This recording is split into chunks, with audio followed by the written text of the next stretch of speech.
Shalom, selamat pagi.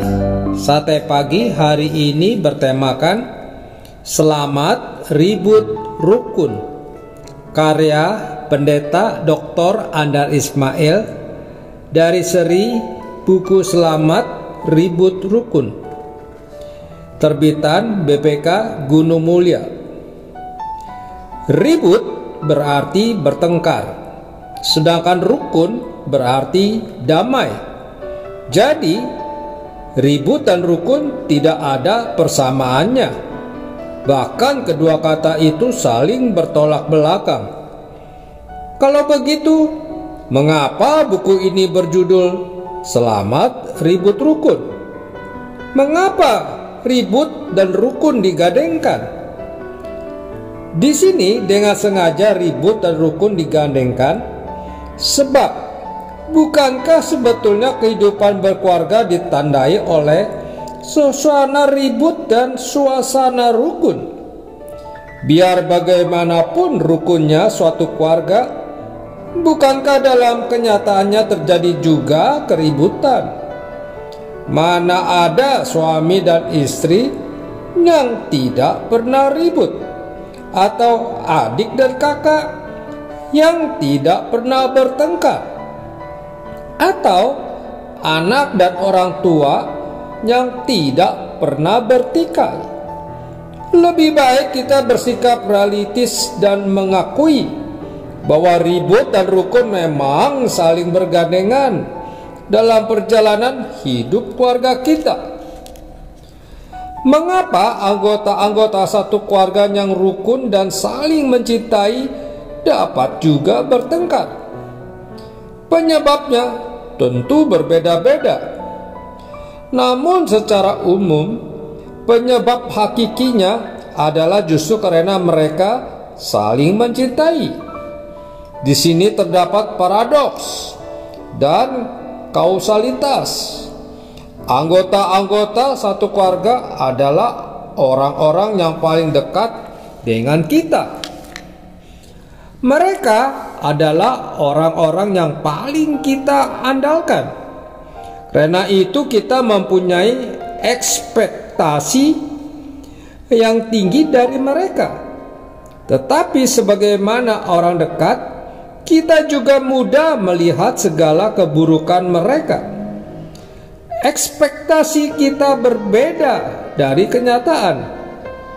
Kita bisa menjadi kecewa, lalu kita menjadi kesal. Selanjutnya, sebagai orang dekat, kita tidak sungkan mengecam. Kecaman itu dapat menimbulkan keributan. Akibatnya dapat timbul perasaan benci. Di sini letak paradoksnya. Kita benci padahal kita mencintai. Di sini letak kausalitasnya. Kita benci karena kita mencintai.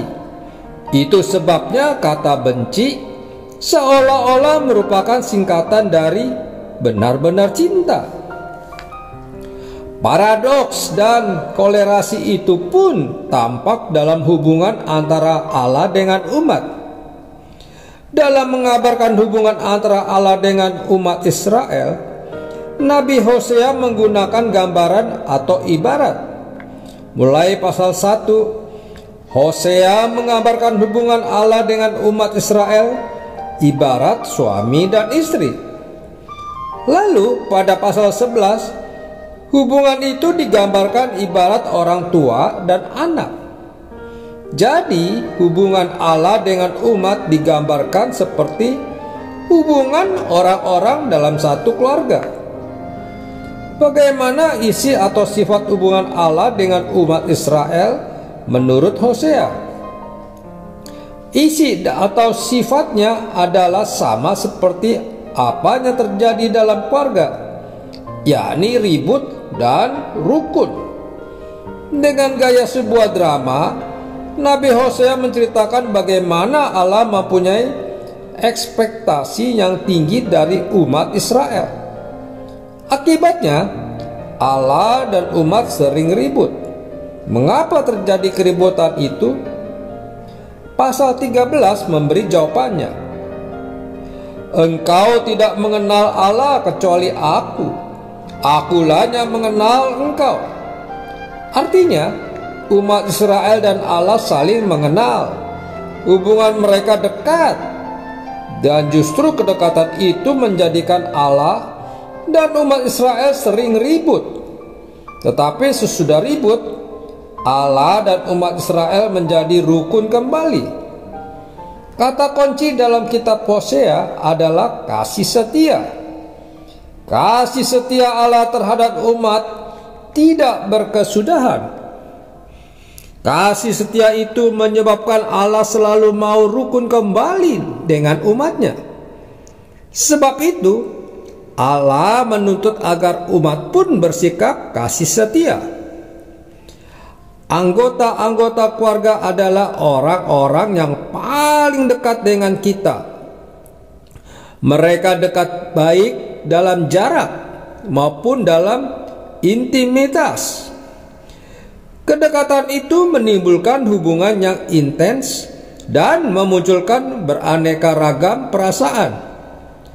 Pelbagai perasaan itu misalnya cinta, kecewa, butuh, amarah, rindu, peduli, iba, cemas, kesal, atau lainnya dapat menimbulkan kerukunan dan serempak juga keributan. Buku ini mengangkat gejolak perasaan-perasaan itu ke permukaan supaya kita mengerti apa yang sebenarnya terjadi dalam dinamika hubungan antara orang-orang dalam satu keluarga. Hubungan orang-orang dalam keluarga memang penuh dengan dinamika. Mereka adalah ibarat telur dalam keranjang. Kapan telur-telur bertenturan dan menjadi retak? Kalau mereka terletak dalam suatu keranjang yang sama, dua telur yang terletak berjauhan atau dalam keranjang yang berbeda tidak mungkin akan berbenturan.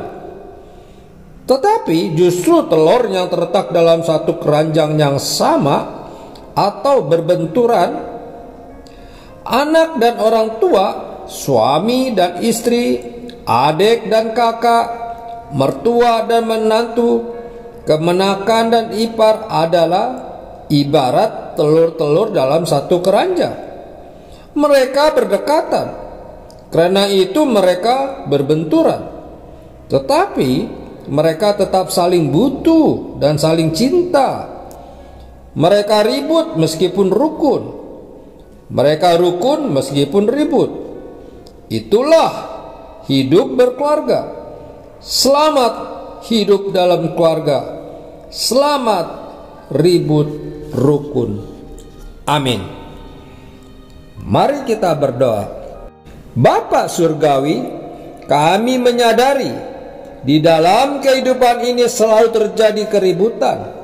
Namun di dalam keributan itu kami juga menemukan kerukunan. Ajarilah agar kami tetap siap hadapi kenyataan hidup ini. Amin. Yesus sayang padaku, akhir